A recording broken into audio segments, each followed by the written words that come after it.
From the New Arts and Media Studios in River West, the greatest neighborhood in the world, right here in Milwaukee, I'm Charles Purcell, and this is The Log. We spent a good portion of yesterday talking about Georgia, which of course, you know, what the GOP in Georgia did was heinous, the anti-voter law, Jim Crow 2.0, and as is the case every week in the media, stories come and go, and they leave our minds. So just a reminder, just because the news media has moved on to more exciting things doesn't mean the issue isn't still there. So let's stay on this one. I want you to encourage Major League Baseball, which opening day here in just a day or two, right? Major League Baseball is thinking about withdrawing the All-Star game from Georgia. They really ought to do that, and you should encourage them. Also, the film industry in Georgia is pretty big. It's a big employer. It's a big deal. Director James Mangold announced last week he wouldn't be directing any movies in Georgia. He's his own personal boycott. But I looked around a little bit, and I haven't seen any others in the film industry with similar announcements, including Tyler Perry, who, of course, has a massive studio in Atlanta. I haven't heard anything from Tyler Perry, and if I'm missing something, please let me know. I thought that he might have said something about all of this. And there's actually been some pushback from Mangold's announcement, from colleagues, from black folks in the industry saying, well, you know, this is our livelihood, and a lot of people moved here to make movies and television, and we support you, but we can't follow you. There's been a little bit of that pushback. And it's an understandable dilemma. I mean, not everybody who works in film is the multi-million-dollar star, right? I mean, there's a lot of people working paycheck to paycheck, feeding their kids, working in that industry. And it can be a bit sporadic. You're on a big project, you make a bunch of money, but then you're out for a while. And I really don't know what's going on with COVID or what has been happening over the last year. So it's tricky. I understand. But the only point I'm really making today is just because it's not in the headlines today, it doesn't mean it's over. This fight in Georgia has to continue. And indeed, in every red state in the country where they're trying these same little tricks. Every state that has a Republican legislature has similar bills they're working on. In places that have both the GOP legislature and governor, it's pretty much a foregone conclusion you're going to see similar kinds of anti-voter laws across the country. I know right here in Wisconsin, for the time being, thankfully, my state has a Democratic governor that can veto such silliness. So, fighting for reversal in Georgia, fighting against any advances in other red states, still very important. And as long as Georgia is the first out of the gate here to make an example of them, sure. If it's strong enough, if the reaction is strong enough and effective, it can put a scare into other legislators in other states. So, yeah, pull the All-Star game. I understand the dilemma of working people, but take a major industry like the film industry in Georgia, put a dent in that. If you get somebody with name recognition, as somebody as big as Tyler Perry, to get behind it, and he's generally a progressive guy. I mean, he's certainly no socialist, but he's your standard kind of Hollywood liberal who could have some influence here. So Tyler Perry, what do you say? Here, actually, while I was talking to you, I'm multitasking here. I was secretly Googling. And I came across this. Let's see. MLB and film industry contemplating boycotting Georgia. Yeah, we talked about Major League Baseball. The 2021 All-Star Game scheduled for Atlanta, but the MLB Players Association contemplating that. Yeah, this article mentions the James Mangold announcement that I just told you about. Let's see. No, they don't seem to have... Yeah, they don't have anything else either from that industry. Okay. Hoping to find some better news there, but I didn't. Of course, the major industries there, I think we all know Coca-Cola, headquartered in Georgia. So that's something you want to go ahead and boycott. You should anyway. You don't want to be drinking that stuff. It'll kill you. But for our immediate purposes here, a good reason to boycott. And remember, when you do boycott, it's not enough just to stop buying the product. You got to make a lot of noise. You got to get on social media. You have to tell everybody you're boycotting, put up a big old picture, make a meme. You got to write the company, email the company, telephone the company, make sure they know that you're doing it. Just refraining from partaking in the product isn't enough. You got to be really loud about it. I looked up the top 10 Georgia companies. I was not aware the Home Depot is headquartered in Georgia. So, okay, there you go. Same thing, Home Depot. A lot of us have wandered around those big aisles. They're kind of fun stores. I enjoy a Home Depot trip as much as anybody else. I've always been kind of a fan of that kind of a outfit. It's fun, those big mega hardware lumber stores. It's a good time. But, yeah, do that loudly. Boycott Home Depot, please. Now, the two big competitors are Home Depot and Menards. Now, I'm telling you, as a boy from Wisconsin, you don't want to go to Menards as your alternative. They're the worst. Very conservative company. The old guy, Menard himself, is an ultra-conservative and gives millions and billions to Republicans and conservative causes. And so you don't want to go to Menards. Who does that leave? I'm sure there's a local hardware store. I'm sure you can find alternatives. So loudly, again, make sure everybody knows it. Post on social media. Have fun with it. Be clever. Be eye-catching. Make sure they know about it. Write to them, call them, email them. So Home Depot, UPS. See, there again, Atlanta's a big old city. They got a few corporate headquarters there. Lots of alternatives to UPS.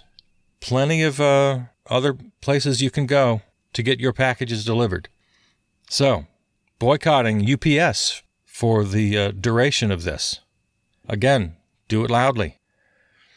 So there's Home Depot, UPS, something called Randstad USA. I don't know what that is. If you do, though, go for it. Delta Airlines. Once again, plenty of alternatives. We shouldn't be flying right now anyway. Oh, Lord. There's another story. You guys, you're traveling too soon. We just need maybe a couple of months. Just hang tight, please, with this COVID thing. Oh, my God. Well, that's another story. Okay, so we're talking about places you want to boycott, and boycott loudly. Tell them why you're doing it. You got to tell them to get on the legislature's ass and have them reverse the heinous bill they just passed, restore full voting rights to the people of Georgia. You're boycotting Home Depot, UPS, Delta Airlines, Coca-Cola, and then some other companies that but they're in the top 10. I don't know who they are. Hanson Beverage, Cox Media Group and Enterprises, and something called Genuine Parts. Are they a major parts maker? I don't know about parts. That's not my thing. I'm not a parts guy. I'm not a car guy. So I encourage you to boycott all of those products and services. Do it loudly. Let them know. And also inform your own state legislature. Tell them you're aware of this issue, and they better not be working on similar legislation, because you're not having it. Of all the ways to bitch and moan about politics, the old-fashioned boycott has been successful in the past. If enough people get on board, it makes a difference. Well, I got something else here for you. From the category of things I believe and it turns out to be true, so I crow about it. There's this headline from the Academic Times: Elite philanthropy mainly self-serving. I've been yelling about this for years. I just can't stand rich folks becoming so-called philanthropists. Charity in general is something I frown on. And I know that sounds counterintuitive, but I've always held that the very concept of charity is just so fatally flawed. It's anti-democratic. Rich folks get to decide what causes get attention and what causes don't. There's this sort of ridiculous Sophie's choice that we're asked to make every day. Flipping around between my old film noir movies and my news and sports, I, of course, come across, and you've seen them, ads for childhood hunger, ads for Shriners Hospital, cruelty against animals, just name the charity. And I'm expected to, either give to all of them or to choose between some of them? How do I choose between shivering, malnourished puppies and kids with cancer? I mean, I don't mean to sound flip about any of this. Of course, it's all horrible. But just the way we're going about it is so wrong. It's been shown time and time again that the less money you make, the more you give. Rich people don't give squat relative to their income. Study after study, year after year, shows the same thing. That poor people give the most. They're giving huge percentages of their income compared to rich folks. So it's just a really bad system. And it doesn't help. I mean, it does, of course. I'm not going to tell you not to give to charities. Of course, give to charity and feel good about it. And of course, follow your impulse. But as a remedy, none of these problems that charities address are being solved. Yes, individual people, individual families are being helped, and that's a great thing. If there's a local food pantry, there's a local food pantry right here in my beloved neighborhood of River West, and they're very successful in helping people. That's great. I'm talking about, generally speaking, charity versus the alternative, which is a proper society with a proper government that doesn't allow hunger and poverty to get a foothold. The power of us as a full collective working through a democratic we the people government is immeasurably larger than any charity can ever be. It's not even a close contest. There's two whole different leagues here. So the conservatives, the right-wingers, who demand austerity from government and then point to charity as an alternative, are just delusional. No problem will ever be solved. Hunger will be with us. Poverty will be with us always. And this particular article is about philanthropy, the rich folks having their golf tournaments and their fancy balls. Rich people have fancy balls. Let me read a little bit of this to you. Author Zipporah Ose. Philanthropy among the elite class in the United States and the United Kingdom does more to create goodwill for the super wealthy than to alleviate social ills for the poor, according to new meta-analysis. A group of UK researchers reviewed 263 journal articles, books, and studies on elite philanthropy to better understand the role it plays in this new age of inequality. In the United States, the wealth gap between richest and poorer families has more than doubled since the 1980s. The researchers' paper, published in a special issue of the International Journal of Management Reviews, lays out how, on the whole, the elite class mainly donates to causes that provide themselves with some type of benefit. These individuals generally have extensive local, national, and international business networks, the researchers said, and occupy positions with the field of power, a social space at the top of society that allows them to impact policy and practice. Many people mistakenly view elite philanthropy as a benign force for good rather than an avenue for the super wealthy to translate economic capital into social and cultural capital. Elite philanthropy, the study argues, is transactional, as there are also material benefits in addition to the cultural capital. Households in the top 0.1% reduced the share of their income they donated by half from 1980 to 1990 after changes to the tax code reduced the amount of money they could deduct from charitable contributions. That trend continued in future decades. In 2018, the 20 richest Americans donated $8.7 billion to charity, which is just 0.8% of their net worth as a group. So you get the idea. This meta-study is confirming what's been found in previous studies, and most importantly, it's confirming what I believe. So that's why I'm shouting this from the rooftops. And yes, I'll repeat, if you want to give to charity, I think that's great. Are people helped? Yes, of course they are. My problem is facts like these where the elites already have every advantage and they're playing this philanthropic game only adds to their advantages. They're using it transactionally. And my biggest problem is what I've mentioned already. Private charity and philanthropy are held up as this great sort of backstop, as a blanket excuse for people to reject political solutions.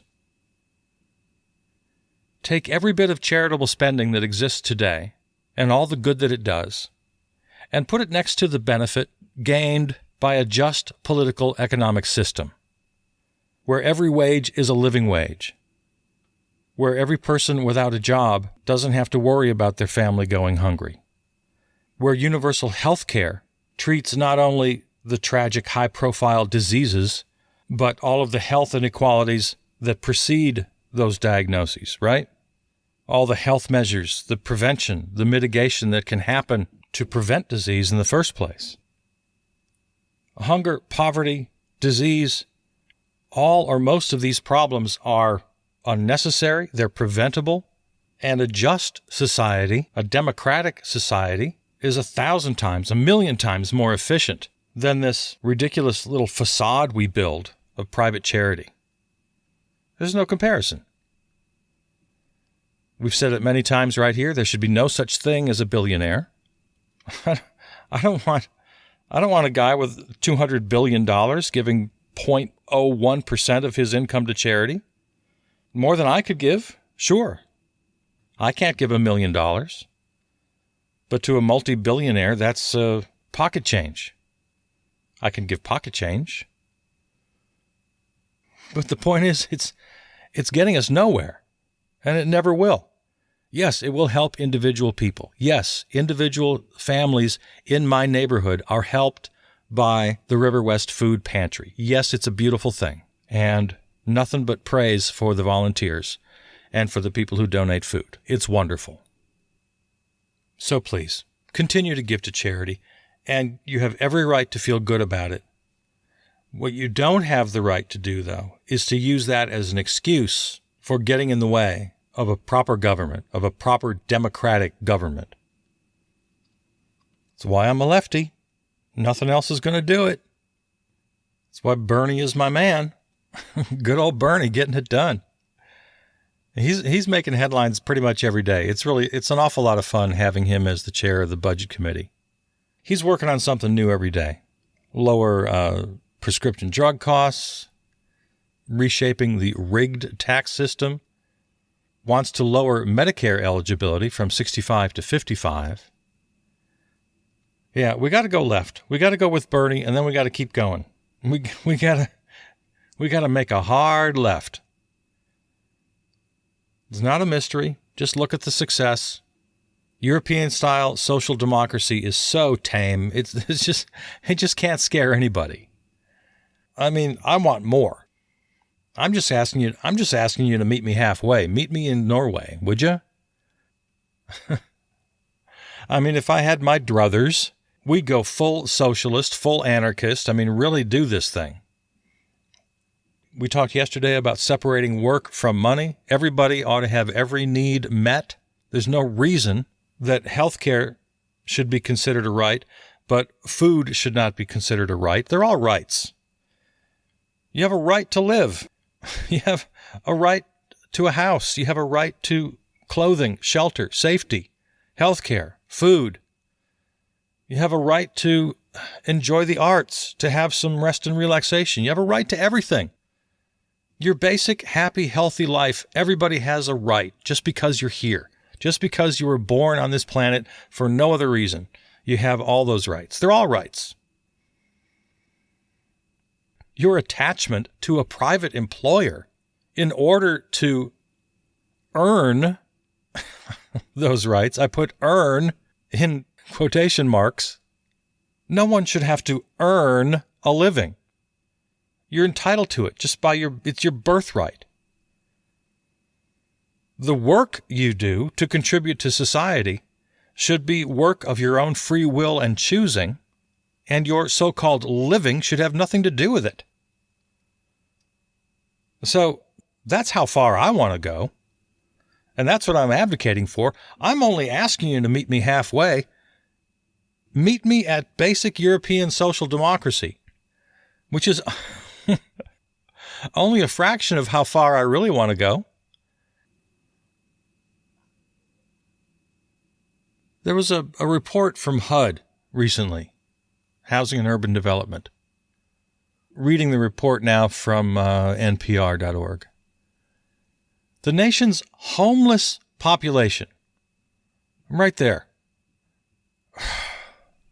that it can even be described that way, the homeless population. There shouldn't be one homeless person in America, let alone something you can describe as a population.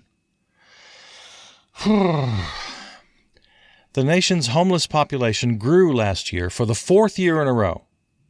On a single night in January 2020, there were more than 580,000 individuals who were homeless in the United States, a 2% increase from the year before. That's January 2020 they just cited, before the outbreak of COVID. So this is pre-COVID.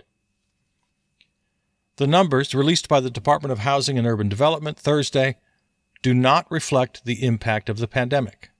I just said that. I'm getting ahead of myself. And we know the pandemic has only made the homelessness crisis worse, HUD Secretary Marcia Fudge said in a video message accompanying the report. She called the numbers devastating and said the nation has a moral responsibility to end homelessness.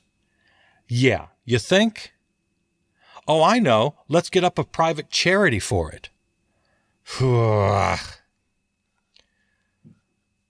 Among the report's more sobering findings, homelessness among veterans and families did not improve for the first time in many years. Also, more than 106,000 children were homeless during the once-a-year count conducted in most communities across the nation. While the majority of homeless children were in shelters or transitional housing, almost 11,000 were living outside. You guys, this is the country you're living in. We just can't have this, and there's no reason for it. You know, I might feel differently if this was some sort of mystery. Oh my goodness, what can we do? Whatever can we do? There ain't no mystery about any of this. We got millionaires and billionaires in this country. Take their damn money. Build housing. Provide food. This is unacceptable. And there's no quandary. There's no mystery. Here, let me get out my thesaurus.